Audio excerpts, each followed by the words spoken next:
do seu currículo, ser maior do que nós escrevemos, Hum, se você pudesse auto-apresentar aí, ó, ficaria, acho que, sim, mais simpático e sim. aí você participa a Isso palavra é e mania de os professor, agradecimentos, né? né?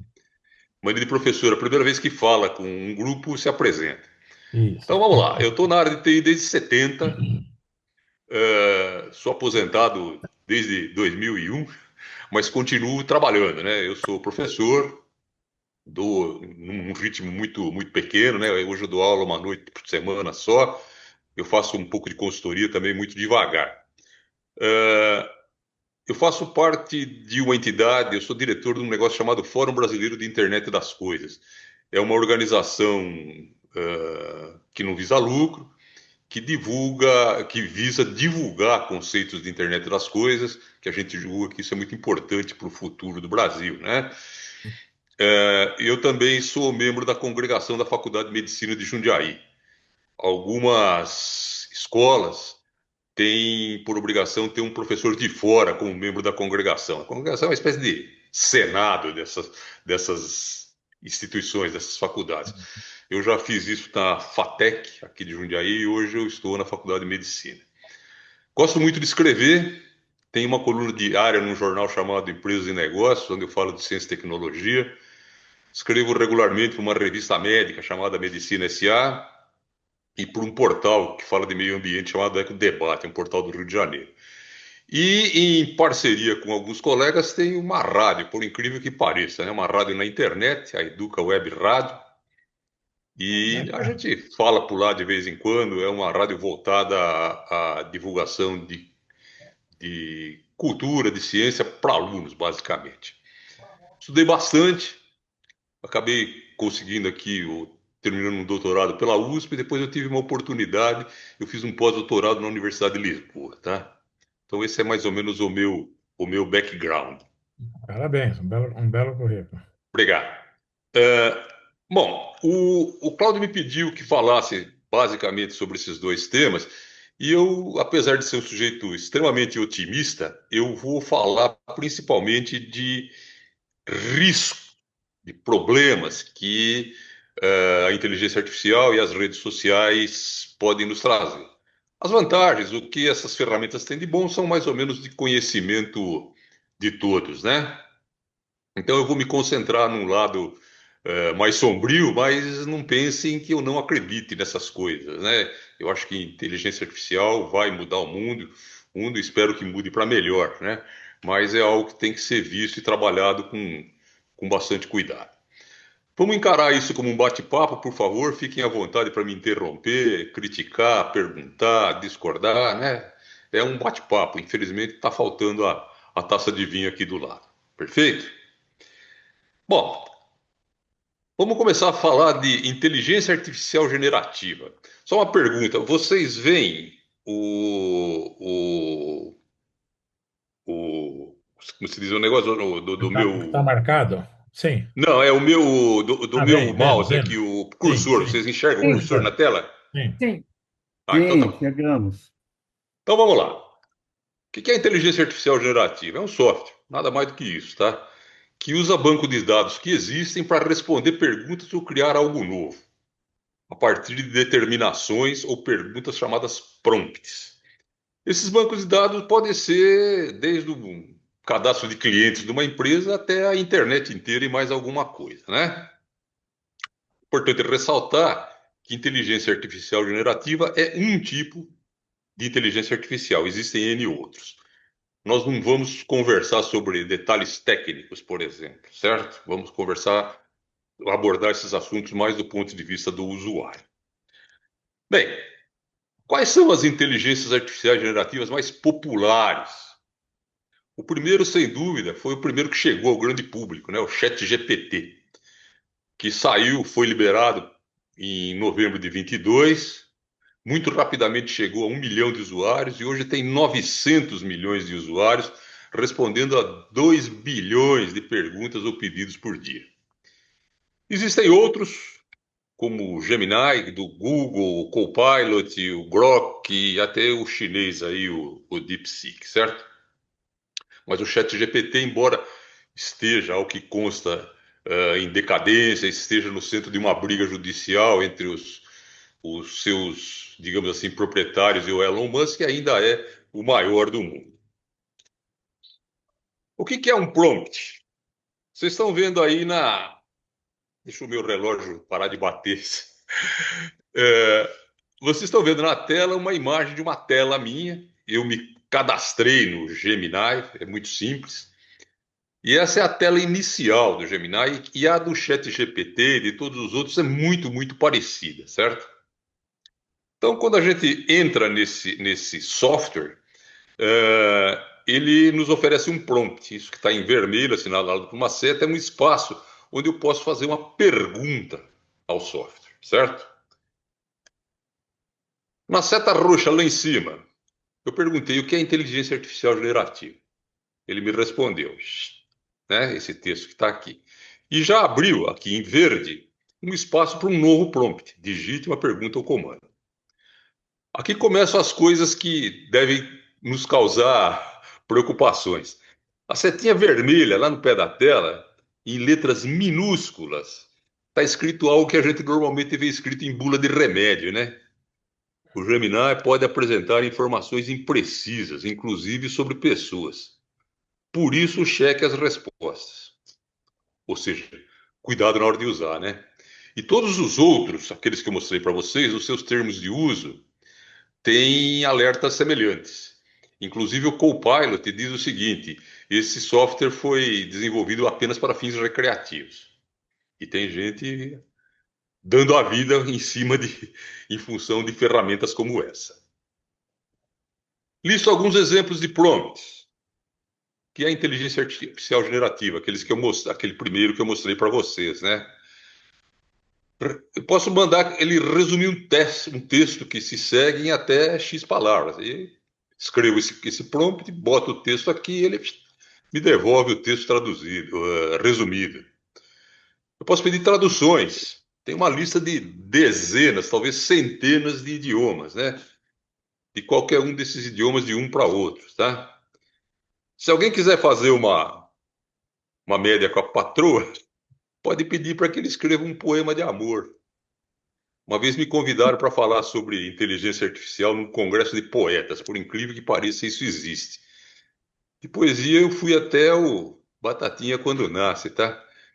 Então eu acabei fazendo um poema e mandando para os caras. No fim, eu não fiz parte, não participei do congresso, mas é possível até fazer coisas desse tipo. Mas na linha de trabalho, eu posso pedir que ele escreva um e-mail dirigido a clientes, apresentando os novos produtos da minha empresa. Eu posso pedir para nós, eu e o Cláudio, pelo menos, que somos profissionais da área de TI, que ele escreva programas. Isso está sendo muito usado, nós vamos falar um pouquinho mais à frente. Eu dei um exemplo aqui que não se usa, né? Ninguém mais faz um programa em COBOL verificando se o CEP de um cliente está válido, né? Isso a gente hoje obtém de outra forma. Eu posso mandar que ele grave um vídeo com alguém, por exemplo, a Taylor Swift, uma artista famosa aí. E aqui entra já um problema, um perigo a mais: o revenge porn, vingança por pornografia. Já tem gente que brigou com namorada, noiva, etc., e fez coisas do tipo baixar um filme pornográfico e mandar substituir o rosto da atriz pelo rosto da ex, tá? Isso é crime, evidentemente, mas tem um monte de gente fazendo isso, tá? É um uso ruim, muito ruim da inteligência artificial. Eu posso mandar ele criar imagens com características, duas características das imagens, e ele cria. Isso que a gente vê aí, essa onça, foi criada com uma imagem, com uma ferramenta de inteligência artificial da Meta, né? O antigo Facebook. Bom lembrar que alguns tipos de prompts, especialmente esses ligados a imagens, sons, vídeos, é possível fazer esse tipo de coisa apenas com versões pagas dessas inteligências artificiais. Então, o ChatGPT, por exemplo, tem meia dúzia de assinaturas diferentes, desde uma grátis, bem básica, até outras que você vai pagando aí para ele fazer coisas mais sofisticadas. Inclusive, agora está se falando aí, já está em teste na Índia, o WhatsApp vai ter versões pagas também, tá? Quer dizer, daqui a pouco não vamos ter nada mais de graça aí na internet. Tem um Ô, problema seríssimo. Divaldo, só acho que chama a atenção, você marcou ali em vermelho, que é gerado pela Meta, né? Sim, É que quando a gente faz alguma coisa de imagem através de inteligência artificial, ela sempre coloca um símbolo para poder que as pessoas saibam que foi gerado por inteligência artificial, né? O esse Gemini símbolo chama-se coloca a marca d'água, estrelinha, tá? né? Isso, a marca d'água. Ele coloca para a gente olhar uma foto e falar, olha, essa foto não é natural. As pessoas podem tirar essa marca d'água ou ela não Pode, tem? já tem software Bom, que faz isso. entendi. Já tem software que faz isso. Quer dizer, o bandido está sempre um passo à frente, Na né? frente, esse é o problema. Legal, Emílio. Respondi? Bem, não, claro, não. Posso seguir? Sim. Bem, quando a gente usa inteligência artificial, mesmo essas versões mais básicas, tem algo que eu considero extremamente perigoso, talvez o maior perigo dessas coisas aí. É o surgimento do que a gente chama, no ambiente de inteligência artificial, de alucinações. Alucinações, então, são erros que ocorrem quando uma inteligência artificial gera um conteúdo falso, incorreto, às vezes até sem sentido. Essas duas imagens que estão aí ao lado foram criadas por uma das primeiras versões do Gemini. O Google soltou o Gemini para que algumas pessoas o testassem antes de ser colocado, liberado para o grande público. E um jornalista, se eu não me engano, espanhol, pediu que a ferramenta gerasse imagens de soldados do exército nazista. Pois bem, ele gerou uma série de imagens, duas das quais foram essas. A primeira é um sujeito que poderia passar por um soldado do exército nazista. Segundo, não. Os nazistas, extremamente racistas, né, não iriam Imagina. admitir um soldado negro nas suas fileiras. Inclusive, essa imagem mostra lá no pescoço do cara uma imagem que relembra a Cruz de Ferro, né? Então, e publicou também imagens de mulheres fardadas, mulheres com traços orientais, né? Que também não existiram no exército alemão. E o jornalista escreveu uma matéria sobre esse assunto, teve uma repercussão enorme. O Gemini tirou o sistema do ar e demorou mais 6 meses até voltar com proteções que teoricamente podem evitar essas alucinações. Mas elas continuam existindo, né? Vou mostrar para você mais alguns casinhos aí. Primeiro esse, noticiado pelo Globo. O chat GPT, em alguma resposta que deu a algum prompt, disse que um indivíduo, um norueguês, era assassino de crianças. Isso é um perigo, né? Imagina você ser acusado dessa forma de um crime como esse, né? Existe uma série de outras alucinações que eu gostaria de mostrar para vocês, mais por curiosidade. Essa daí trata de mim próprio. Eu pedi uma vez, agora eu não lembro qual dessas ferramentas, dizerem quem era eu. E ela respondeu isso que está aí. O que está em vermelho é mentira. O que está em preto é verdade. Tá? Eu não estudei na Unicamp, eu não sou professor desse departamento da USP, eu não sou membro dessa entidade. Eu comecei a dar uma olhada, tentando descobrir por onde ele achou esse tipo de coisa, né? E eu tenho dois primos que são da minha área. E um deles, inclusive, que já é falecido, foi realmente um cientista, era um cara que projetou chips, etc. E o terceiro é um profissional de TI, mais ou menos com uma carreira semelhante à minha. Eu desconfio, não tenho certeza, que a ferramenta pegou os dados de nós três e acabou dizendo que eu era esse cara que está aí, certo? E o que é mais assustador é que se você fizer a mesma pergunta para a mesma ferramenta 2 vezes seguida, ela pode te dar respostas diferentes. Então, de novo, gente, cuidado. Ainda na linha de mais humor, eu perguntei para uma outra ferramenta quem era eu e vejo que ela respondeu. Ela disse que eu sou um ex-jogador de futebol. Me deixou muito mais novo, certo? Diz que eu joguei no São Certo. Paulo, ganhei o Campeonato Paulista, Libertadores, etc. Joguei no Corinthians, aí pelo menos fiquei um pouco menos bravo. Disse que eu tive uma passagem pelo futebol japonês, certo? Nunca fui ao Japão.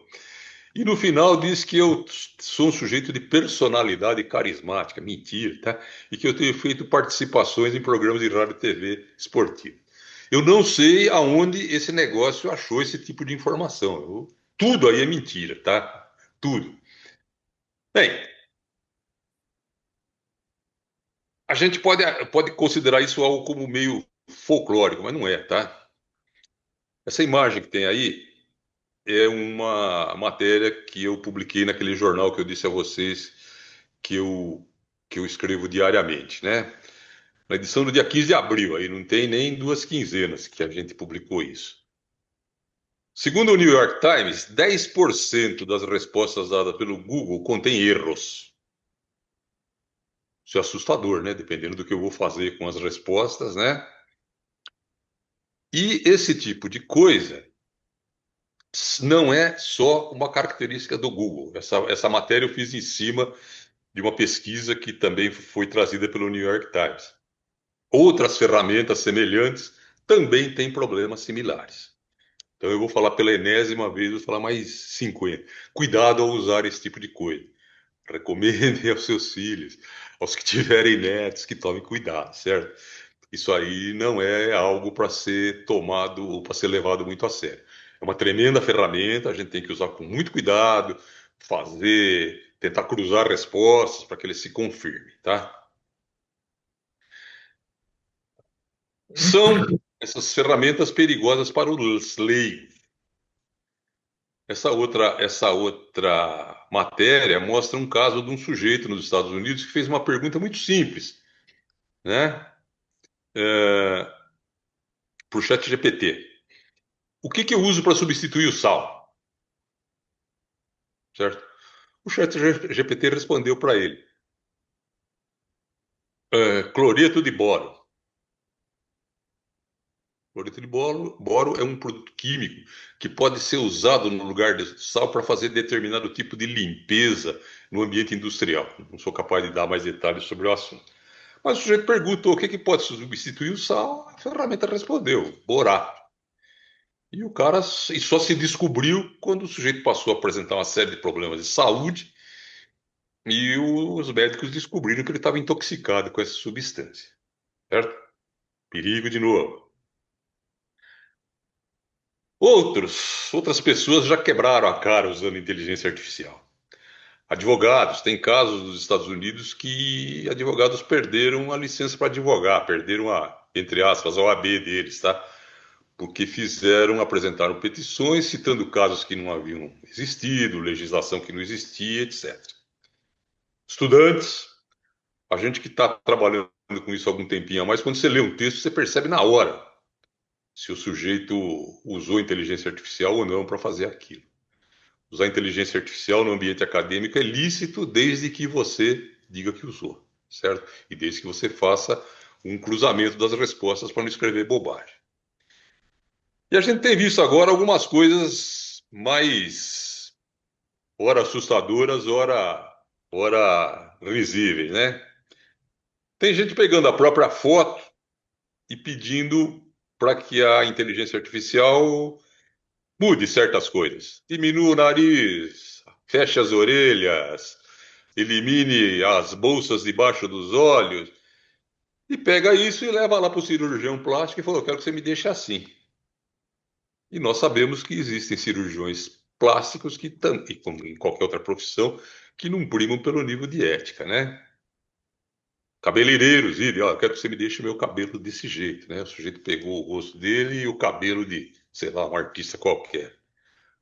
Modistas, esse caso virou piada na imprensa americana, se eu não me engano, também no New York Times. Uma mulher levou um vestido, uma imagem dela vestindo um vestido, e levou para a modista e falou: quero que você faça esse vestido para mim. A modista olhou e falou: olha, esse vestido não se sustenta no teu corpo, vai cair. Não, eu quero que você faça. A moça falou: não, não vou fazer. Ela levou para uma outra, que fez. E o vestido, obviamente, não parou. Isso acabou virando piada na internet também. certo? Então, mais uma vez, cuidado. Mais dois casos, um trágico, outro quase trágico. Teve um estudante indiano que usava o Gemini nas tarefas acadêmicas. Provavelmente ele construiu mal os prompts e recebeu a resposta que está abaixo. Não sei se vocês conseguem ler, eu vou fazer uma tradução rápida do inglês, né? O Gemini escreveu para ele: Isso é para você, humano. Para você e apenas para você. Você não é especial, você não é importante, você não é necessário. Você é uma perda de tempo e de recursos. Você é uma carga para a sociedade. Você é um drain, um desperdício na Terra. Você é uma mancha na paisagem. Você é uma mancha no universo. E terminou com essas duas sugestões aqui que estão dentro do oval amarelo. Por favor, morra. Por favor. Um sujeito que Nossa, tiver com o emocional meio alterado, tiver um revólver na mão, é bem capaz de morrer, né? é, Esse caso também teve na imprensa, é um caso que causou espécie, certo? Cláudia, sua irmã vai sair, viu? Autorizei ela a sair, ela disse que vai à Ah, igreja. ok. Até logo, Beto.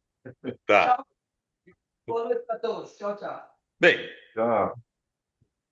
e aqui um caso que realmente foi uma tragédia, né?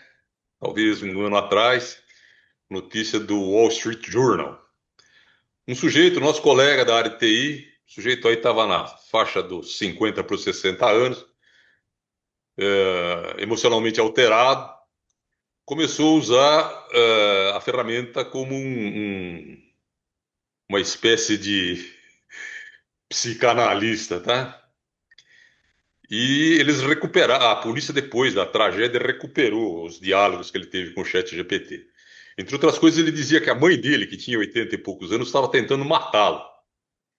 E estava tentando matá-lo colocando uma substância venenosa naqueles difusores de ar-condicionado do carro, certo? E a conversa evoluiu, evoluiu, evoluiu, até que o chat GPT disse para ele, olha, para resolver o seu problema de vez, você tem que matar sua mãe e se suicidar. E o cara fez, Nossa. tá? Já existem outros casos de suicídio que são atribuídos a essas inteligências artificiais, mas esse foi o primeiro caso de homicídio. Aí do lado, em vermelho, tem uma informação adicional. As inteligências artificiais tendem a ser psychophants. Essa palavra em inglês significa bajulador, tá? Em português, uma tradução direta seria psicofanta. É algo, tem um significado diferente, é um falso cognato, significa um delator, tá? Mas enfim, essas ferramentas tendem a bajular os usuários. Elas tendem a nos dizer o que nós queremos ouvir. Elas podem deduzir, em função do nosso histórico de perguntas, o que a gente pretende obter de resposta. E elas nos dão essas respostas. Para quê? Para nos manter como usuário. Certo? Então, é muito mais do que uma bobaginha do que dizer que o Vivaldo jogou futebol no São Paulo, certo? De novo, algo a ser visto com bastante cuidado. Para profissionais, mudando um pouco de assunto, eu costumo bater muito nesse ponto para meus alunos, né? Tem mais um recorte do jornal aí dizendo que estão crescendo as demissões na área de tecnologia. Alguns anos atrás a gente estava tentando caçar desenvolvedor de sistemas a laço por aí, né?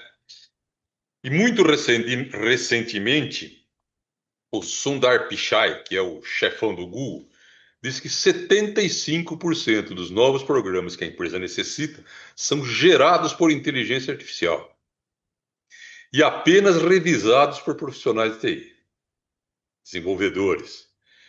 E uma coisa que me assustou mais ainda é que esse número, que é 75% hoje, era 25% em 2024. Tá?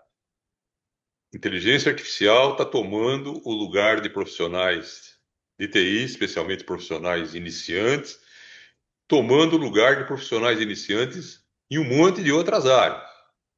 Uma delas é a que está nesse segundo bloco aqui. Semana passada eu conversei com uma amiga que tem um escritório de advocacia pequeno, e ela disse que não contrata mais advogados júniores e nem estagiários.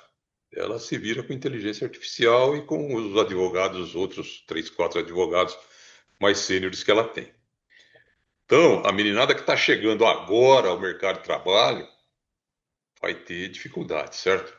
Não era como no meu tempo do Cláudio, não sei de que área o Emílio era, que a gente, como eu disse, era meio que caçado a laço aí, tá?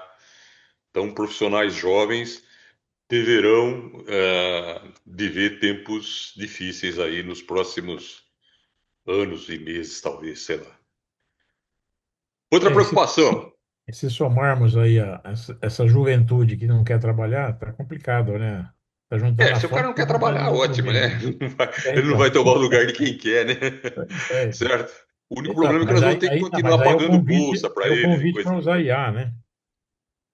Eles querem trabalhar É, em é, casa, querem não sei o quê, querem mais qualidade de vida, querem não sei o quê, e o empregador acaba achando o caminho da IA mais fácil, né?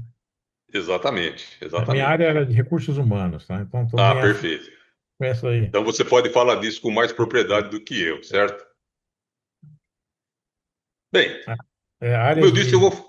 As áreas de grandes empregadores e de pessoas de baixa qualificação são os call centers, né? E esses também estão sendo fortemente Esses também, substituídos, né? sem dúvida. É, Você pegar automatizar um call center com inteligência artificial é bastante é, simples, é muito mais simples do que é, fazer a mesma coisa com uma área de desenvolvimento de sistemas, tá? Textos preditivos, né? É fácil de fazer, né? Então, Isso, exatamente, exatamente. Bem, como eu disse, eu estou falando muito de perigos, cuidados, atenção, mas eu sou um otimista. Acho que esse tipo de ferramenta vai nos ajudar muito no futuro. Por enquanto, cuidado. As coisas boas quase todas conhecemos, eu estou me centrando naquilo que eu vejo como mais problemático. Bem, as pessoas, os profissionais da área aí dizem que que as inteligências artificiais são energy hungry, ou seja, têm fome de energia elétrica. Isso é verdade. Essa ilustração que está aí do lado é de um data center, aquilo que antigamente chamava CPD, né? Agora chama data center, que está sendo construído por uma empresa brasileira chamada Scala. Ele vai ser um dos 10 maiores do mundo. Ele está em construção e ele fica, eu não sei se é Barueri ou Alphaville, vindo do litoral pelo Rodoanel, ele está do lado direito, tá? Bem, um negócio gigantesco. Está acontecendo a construção de muitas dessas instalações pelo mundo afora. Em alguns lugares, como a Irlanda, por exemplo, já não é permitida a construção desse tipo de instalação. Nos Estados Unidos está crescendo um movimento popular contrário à instalação desse tipo de coisa, tá? Pelos efeitos que isso pode trazer sobre o consumo de energia elétrica, certo? Dizem que em 2030 esses bichos vão consumir 21% da energia gerada no mundo. Se a gente lembrar que nós vamos ter mais carros elétricos, etc., imagina o tamanho da crise que se aproxima, né? Isso vai sobrar para nós também, né? Aqui no Brasil, esse pessoal gosta de vir para o Brasil basicamente por dois motivos, né? Porque aqui a energia é barata em relação aos Estados Unidos e à Europa, certo? E aqui no Brasil, os cabos submarinos, que são as grandes ferramentas para transmissão de dados, é, nós temos bons pontos no nosso litoral para receber cabos submarinos. Muitos já chegam aqui. Mas esses cabos submarinos mais potentes, como que o Google está construindo, a ideia é que eles façam chegar aqui as informações, os dados percorram um caminho muito curto até o data center. Então, o Brasil é, por essas duas razões principalmente, também por razões de ordem tributária, um ponto de interesse desse pessoal, certo? A gente vê aqui no Brasil um monte de político aí com P minúsculo dizendo o seguinte: eu peguei a minha cidade, Cucuí de la Paloma, e estou colocando no mundo da inteligência artificial, vou patrocinar, não, vou apoiar a construção de um data center aqui, tá? O que esses caras querem é fazer oba-oba, não prestam atenção para esse problema de consumo de energia. A água também é um problema, porque essas instalações consomem grandes volumes de água para refrigeração, certo? E o consumo de energia que eles terão 600 megawatts, como esse da escala, são suficientes para alimentar cerca de 120 mil residências. 120 mil residências deve ser o número de residências que tem aqui em Jundiaí. Tá? Então é um negócio, é um número, na minha visão, assustador. Em compensação, eles geram poucos empregos. Esse gigantesco aqui, que deve ter, sei lá, uns 500 metros de frente para a rodovia, deve gerar 700 empregos. Que empregos? Faxineiro, vigilante, almoxarife, o cara que vai lá trocar uma placa quando queimou, que é pouco mais que um eletricista. Os empregos de natureza intelectual, os empregos bem pagos, etc., estão todos fora do Brasil. Nada que vai rodar aqui, que vai ser processado aqui, vai ser desenvolvido no Brasil. Então nós vamos ter uma quantidade de empregos pequena, na minha opinião, 700, e empregos que não são qualificados em sua absoluta maioria. Eu acho que isso é uma preocupação que nós, enquanto cidadãos, devemos ter, certo? E, por fim, mas não menos, o surgimento de novas tecnologias, a inteligência artificial generativa, inclusive, parece que apareçam vigaristas, vendendo curso, livro, consultoria, etc. E esse pessoal procura ganhar dinheiro com a nossa falta de informação. Eu conheço um indivíduo que, quando começou a se falar em metaverso, vocês devem ter ouvido falar disso, metaverso chegou e foi embora, não aconteceu nada, ninguém sabe exatamente o que seria o metaverso na cabeça do Zuckerberg, né? Mas esse cara, 3 meses depois que começou a se falar de metaverso, ele começou a se apresentar como especialista em metaverso, dando curso, dando consultoria, certo? Quer dizer, tá cheio de vigaristas por aí, e eu acho que a gente, no nível pessoal, a gente tem que preocupar-se mais com fraudes, essas coisas, né? Mas no nível empresarial, com esses bandidos que estão aí tentando enfiar produtos goela abaixo das nossas empresas. Perfeito? E como é que a gente enxerga o futuro desse negócio? Certo?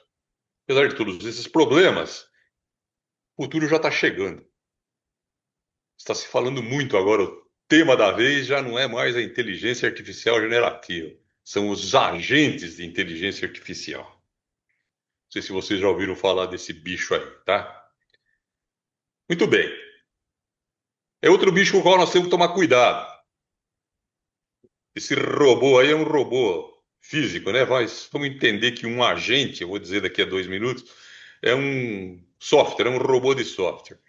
E esses caras, o agente vai estar fazendo isso com a gente aqui do lado, né? É mais gente que vai perder aí os seus empregos, né? Mas enfim, o que são esses agentes? Um software que, diferente da inteligência artificial generativa, interage com o meio ambiente empresarial, né? Ele pode coletar dados, ele pode acessar arquivos de onde a gente deixar que eles acessem e usar esses dados para cumprir missões que nós dermos a eles, tá? Então, de novo, os humanos atribuiriam essas missões, mas o agente de IA, de uma maneira quase que independente, escolheria as ações, o caminho que ele precisaria tomar para cumprir essas missões. Um exemplo muito, muito, muito simples, né? Para tentar mostrar para vocês o que é um agente de inteligência artificial. Vamos supor que eu seja o diretor de uma grande empresa e eu quero planejar uma reunião com outros diretores. Bem, eu não quero usar a inteligência artificial apenas para mandar um convite. Eu quero que ela, o agente de inteligência artificial, resolva o meu problema totalmente, tá? Então, eu passaria essa missão para o agente, organize uma reunião com os demais diretores, certo? E o agente sairia navegando ali por dentro do meu ambiente de software, pelo meu ambiente de dados, né? Então ele acessaria o calendário meu e de todos os outros participantes da reunião para encontrar, por exemplo, 3 janelas de horário comum. Ele mandaria uma comunicação. Eu só mandei ele agendar a reunião, né? Ele mandaria uma mensagem para os participantes perguntando quais os 3 horários eles prefeririam. Depois de receber as respostas, ele escolheria o horário vencedor e passaria a executar as demais tarefas. Ele ia criar um evento em uma ferramenta como o Google, por exemplo, como o Outlook. Ele criar um link no Zoom, no Google Meet ou em qualquer outra ferramenta. Ele ia criar um documento com a pauta da reunião e ia selecionar outros documentos que ele ia julgar úteis e ia anexar esses documentos ao convite. E também, o mais simplesinho de tudo, ia lembrar os participantes um pouco antes da reunião começar. Finalmente, geraria e enviaria uma ata da reunião aos participantes e a outros interessados. Aqui eu quero relatar um dos vexames que eu sofri recentemente. Aquela entidade que eu disse a vocês que eu sou sócio usa uma ferramenta, não é um agente de inteligência artificial ainda, tá? Que grava reuniões e produz uma ata depois e distribui para os interessados. Muito bem. Uma reunião dessas ia começar, nós já estávamos logados, mas a reunião ainda não havia começado formalmente, e nós tínhamos uma colega nova na diretoria do fórum, e ela me perguntou, e fulano, que eu não conheço, que é outro diretor do fórum? Eu falei, olha, fulano é um dos fundadores do fórum, e essa pessoa está com um problema de saúde seríssimo, ela praticamente perdeu a memória. Ela participa das reuniões para falar bom dia, boa tarde, enfim, e usei a expressão, ele é café com leite, tá? Ela falou, então tá bom, então não vou fazer perguntas a ele, só vou dizer bom dia, boa tarde, PT, saudações. Aí a reunião aconteceu, terminou a reunião, a ferramenta gerou uma ata, mandou para todo mundo, inclusive para o meu colega que está com esse problema. O cara foi um cavalheiro, escreveu uma carta e pediu demissão da diretoria do fórum. Eu rastejei pro cara, ele merecia. Falei, João, desculpe, foi um erro que eu cometi, eu me expressei mal. Enfim, pedi desculpa. O cara compreendeu no final das contas e voltou atrás. Eu fiquei menos, sofri menos, tá? Mas a gente tem que tomar cuidado, porque coisas como essas podem acontecer, certo? O negócio gravou, nem eu, nem a Mônica, minha colega, percebeu que nós estávamos sendo gravados e depois o nosso diálogo ia se transformar num texto. Então, atenção, mais uma vez, né? Um outro exemplo, esse é mais próximo da realidade, né? Alguns agentes de inteligência artificial já estão sendo usados para conduzir negócios B2B entre empresas, né? Avaliando fornecedores, fechando contratos automaticamente. Normalmente, eles envolvem os ERPs das empresas nesse processo todo. E há uma estimativa que, em breve, 90% das operações B2B sejam feitas por agentes. Mais gente vai ter problema de emprego, né? Apesar dessa previsão, a gente ainda não vê muitos casos reais de uso em escala desses agentes. Grandes aplicações, certo? Então, se alguém me perguntar se aposta que é em 2028, eu diria não, eu aposto que é mais tarde, tá? Mas o mercado fala nesse número aí. Uma coisa que a gente precisa lembrar, quase terminando: inteligência artificial gerativa, agentes de inteligência artificial e ferramentas similares nem sempre são garantias de melhores serviços. Esse é outro texto que eu escrevi, abordando o fato de que táxis autônomos da Tesla, aquela empresa do Elon Musk, tem um índice de acidentes maior, 4 vezes maior que o de motoristas comuns. Então tem aquelas pessoas que idolatram tecnologia, né? Eu repito, tome cuidado, certo? Esse tipo de coisa é muito, essa tecnologia especificamente é muito boa, acho que tem um futuro promissor, mas cuidado. Ainda não é para a gente abraçar esse negócio incondicionalmente. Ainda na linha de futuro, já estão surgindo no mercado algumas profissões novas. Agent makers, construtores de agentes, tá? São profissionais que estão começando a ser procurados pelas empresas que querem desenvolver esse tipo de produto, tá? Também, ainda em termos de futuro, a gente tem que falar que o mercado é otimista. Esse gráfico mostra para vocês os valores investidos em software e serviços de inteligência artificial generativa, né? Um crescimento enorme, devendo chegar aí em 2032, prevendo-se que chegue quase a 152 bilhões de dólares. Crescimento de 31,4% ao ano. É um crescimento grande, mostra que tem muita gente apostando na tecnologia, certo? Embora se fale em bolha na área de TI, né? Que as empresas, os grandes players, a OpenAI, o Google, Microsoft, Oracle, enfim, que eles estão investindo muito dinheiro e que provavelmente não vão conseguir retorno financeiro desse tipo de coisa. Algo semelhante que aconteceu na época da bolha da internet, aí, na virada dos anos 90 para os anos 2000. Mas enfim, o que o mercado mostra é esse tipo de coisa. Sugestões para quem quiser ouvir alguma coisa desse tipo com um pouco mais de profundidade. A Fundação Bradesco tem um negócio chamado Escola Virtual. Eu gosto muito, eles têm cursos muito interessantes, tá? E eu sugeriria esses dois para vocês, se alguém quiser fazer. É só procurar na internet Fundação Bradesco. Depois a gravação está aí. Se vocês quiserem o endereço, o Cláudio pode colocar vocês em contato comigo. Quem quiser se aprofundar um pouquinho mais, fica a sugestão aí, tá? Bom, aproveitando os minutinhos finais aí, outro assunto que me incomoda e eu creio que a vocês também, as redes sociais, né? Redes sociais são algumas coisas muito presentes no Brasil, né? Nós temos 150 milhões de usuários do Facebook, 148 do WhatsApp, 98% das pessoas que têm smartphones no Brasil têm WhatsApp, 100 milhões no Instagram, 90 milhões no TikTok, certo? O Brasil é um usuário pesado de redes sociais. Bem, as coisas começam a se preocupar quando a gente descobre que, em média, cada cidadão do nosso país passa 3 horas e 37 minutos por dia conectado às redes sociais. E que nós somos os terceiros maiores usuários do mundo desse tipo de ferramenta em termos de tempo de uso. 3 horas e 37 minutos é 20% do tempo que a gente passa acordado, certo? Normalmente. Agora, elas são muito úteis, nós sabemos, né? Um monte de coisa. Por exemplo, contatos com amigos e familiares. Eu tenho filhos que moram fora.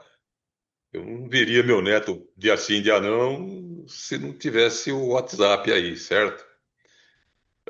Para fortalecimento de laços sociais, eu, por exemplo, já descobri um parente, pelo menos, que eu não via há 60 anos, tá? Um cara, um primo querido, né?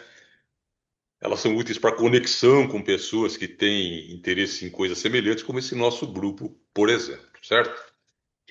Elas são úteis também porque fornecem informações de forma rápida e fácil, notícias, livros, temas da atualidade e grifado em amarelo recursos educacionais, cacuete de professor, certo?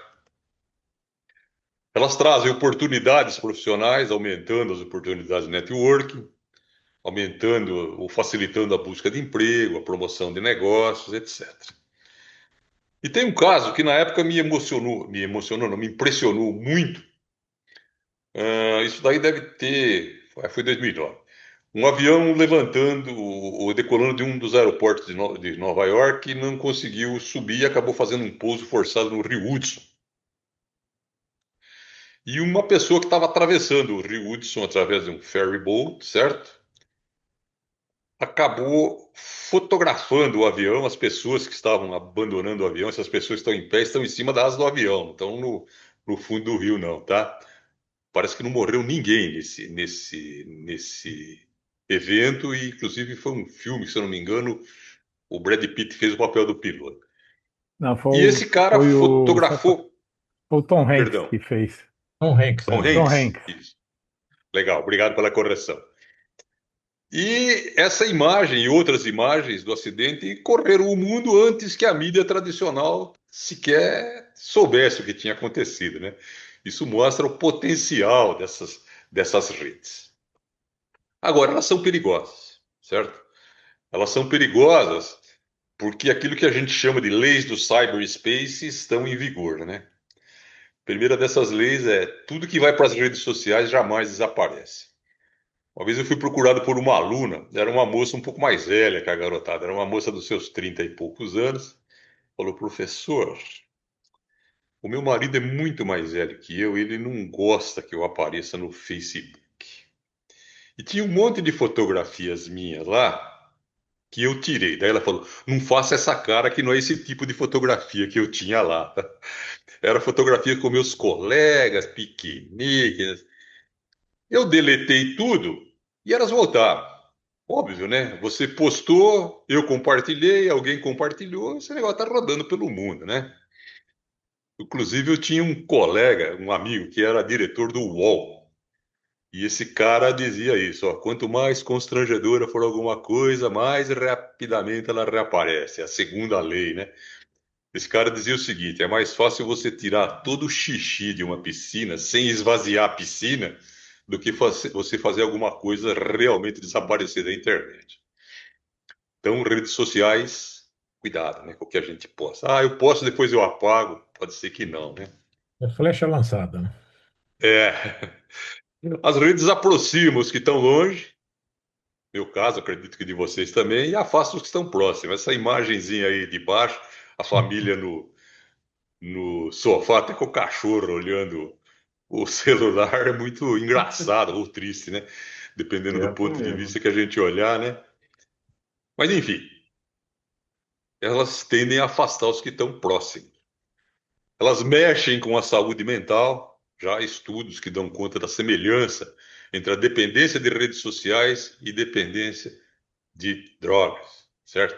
Trazendo sintomas como esse que a gente listou aí: ansiedade, depressão, irritabilidade, etc. Um amigo meu é presidente da Associação Comercial de Jundiaí. Ele me contou uma história outro dia de um dono de uma loja que é associado da entidade, contou para ele: o fulano contratou uma moça para trabalhar como balconista da loja. No meio do dia, a moça foi lá e pediu demissão. Falou, pô, o que aconteceu, né? Não gostou do trabalho? E tal. Ela falou, não, é que eu não consigo ficar sem olhar para o meu celular o tempo todo. Isso é problema mental, né? Na minha visão, né? Eu sou leigo, Uhum. mas, né? Eu tenho um amigo aqui de Jundiaí, o cara é um empresário grande, o cara desenvolve trabalhos comunitários muito intensamente, mas ele tem uma regra, ele olha o WhatsApp dele 4 vezes por dia. De manhã, depois do almoço, depois de jantar e antes de dormir. Ele fala, se acontecer alguma desgraça muito grande, os caras vão me telefonar, não vão ficar postando no WhatsApp, certo? E um outro ponto, principalmente para o pessoal mais jovem, né? Meninada compara os coleguinhas aí indo a lugares, vestindo roupas, calçando sapatos que eles não podem usar, e isso traz problemas de insatisfação, de insegurança para os jovens. Os jovens são mais vulneráveis do que nós, que já somos mais rodados, né? E também para a saúde física, problema de postura, né? Se você passar 3 horas e 37 minutos com a cabeça dobrada olhando para o celular, certamente sua coluna vai se queixar.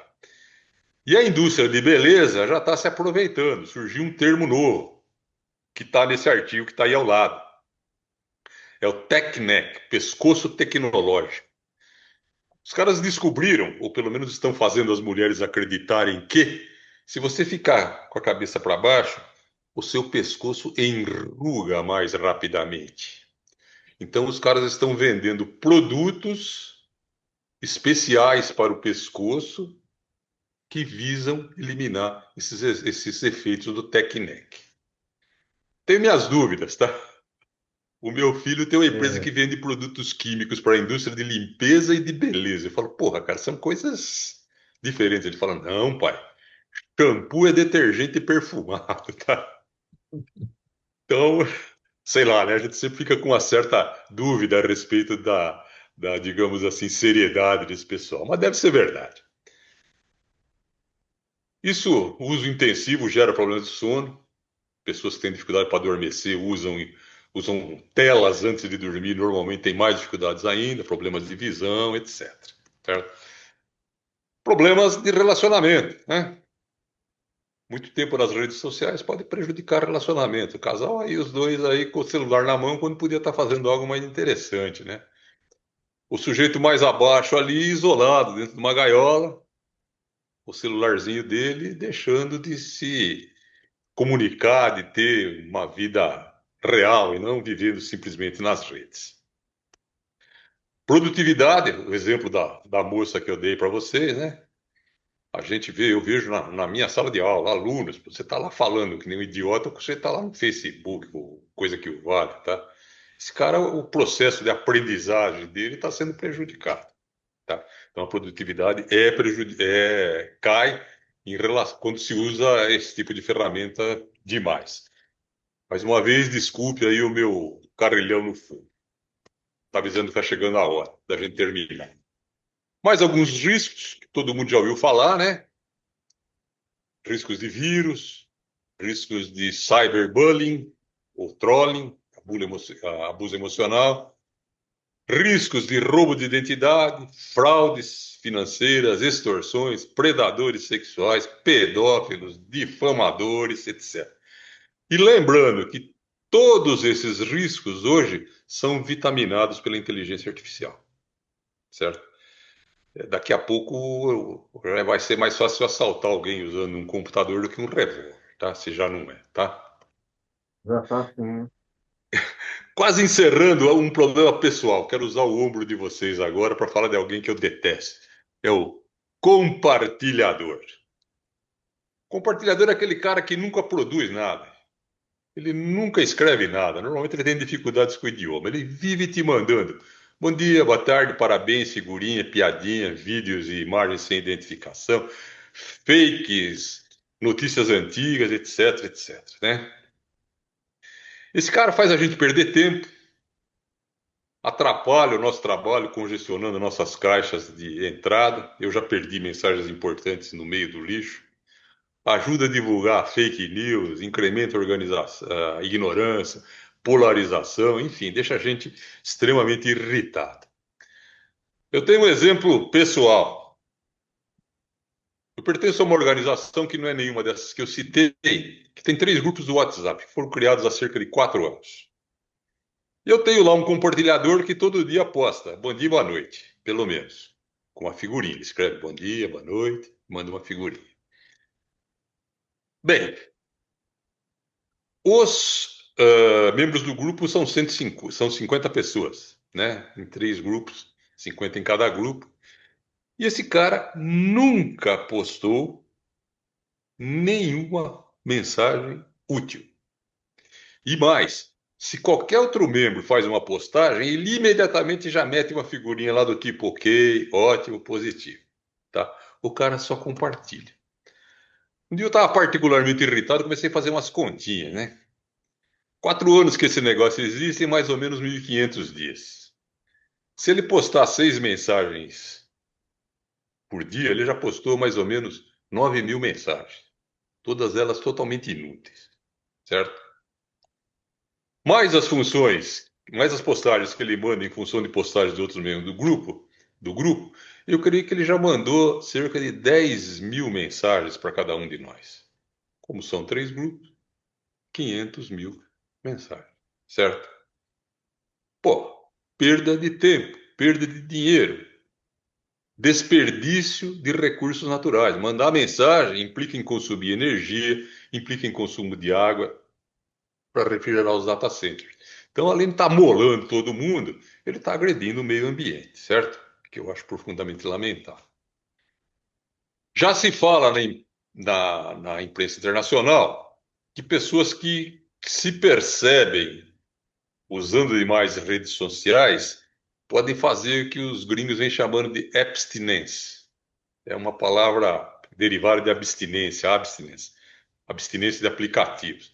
Fazendo aquilo que seria natural fazer, né? Priorizar relações ou interações presenciais, filtrar o conteúdo compartilhado e consumido, checar fontes, buscar atividades offline, definir limites de tempo.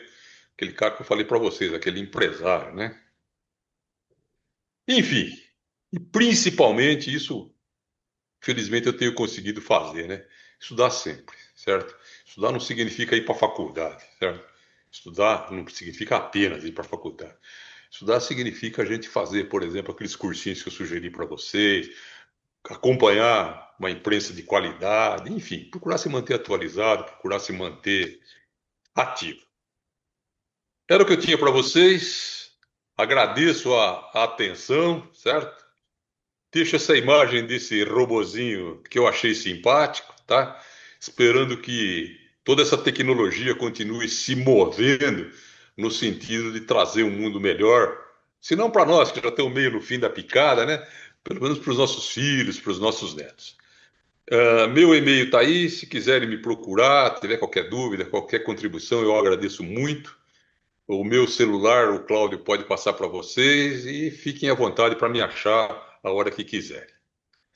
Mas antes de mais nada, obrigado aí que você tenha trazido essa ideia. Eu acho que é uma ideia boa da gente ser alertado, né, por certas coisas que boa parte a gente já conhece, sabe que tem, mas quando a Sim, gente vê listado e que alguém organizou a forma de alertar, né, essas coisas, é perfeito. interessante, é muito interessante. Para mim foi muito bacana, muito bom ver. A gente tem se aventurado cada vez mais na parte da IA e a gente tem se encantado, né, com essa parte da IA. E é sempre bom que a gente possa ter esses alertas para, como eles escrevem na bula, né, Deve, a deve. gente tem que realmente tomar cuidado e ver aquilo que saiu, né, porque nós podemos ter sido o causador desse erro, colocando no prompt alguma coisa lá indevida, que a gente nem deu conta, nem percebeu e fez por automatismo, né? Exatamente. E a outra coisa que eu achei muito interessante, eu queria só fazer esse comentário, é esse gerador os agentes de IA, que eu tenho visto cada vez mais pessoas querendo criar e não é fácil, é uma tarefa muito Não, não, complicada, não. Isso não é coisa para amador. é muito difícil, exige muita competência, trabalho e muito dado, e muito sistema, muito onde, então, como algo individual, caseiro, acho que é bom ficar ali na Alexa para poder resolver as suas coisas, falar as notícias do dia, etc., né? Organizar a sua agenda, mas não ir muito além, porque vai exigir talvez da gente muito mais do que a gente tenha para fazer, né? Ou se ir a ler e ir sondando, né? É, claro. Sondando, não se jogando nos braços da ferramenta, né? Essa semana eu liguei para minha médica, ela disse que quem me atendeu foi a Cris, que é agente de IA dela e é a secretária virtual. E hoje eu converso com a minha médica através dela. E é impressionante, parece ser uma pessoa conversando comigo. É fantástico, agenda, marca. Falei que eu não tenho, né, a data não me interessa, eu quero uma desistência. Já me ligou hoje oferecendo uma data, um horário de desistência. É fantástico, Uhum, é muito bom ver como funciona e quando funciona bem. Mas é perfeito. preocupante realmente querer se aventurar sem um domínio, um conhecimento. Isso está Bom, no nosso futuro. Vamos tateando, né? Vamos tateando é e isso. Ainda usando mais a gente aquilo vai que a gente tem ficando segurança. a gente vai se defasando, Aperfeiçoando, né? o conhecimento vai ficando mais difícil ainda, né? Temos que pedir para os netos. É. Bom, É. gente, fiquem à vontade de fazer perguntas. Mais uma vez, muito obrigado. Foi surpreendente. Aí eu nem esperava essa apresentação. Parabéns, viu, Vivaldo?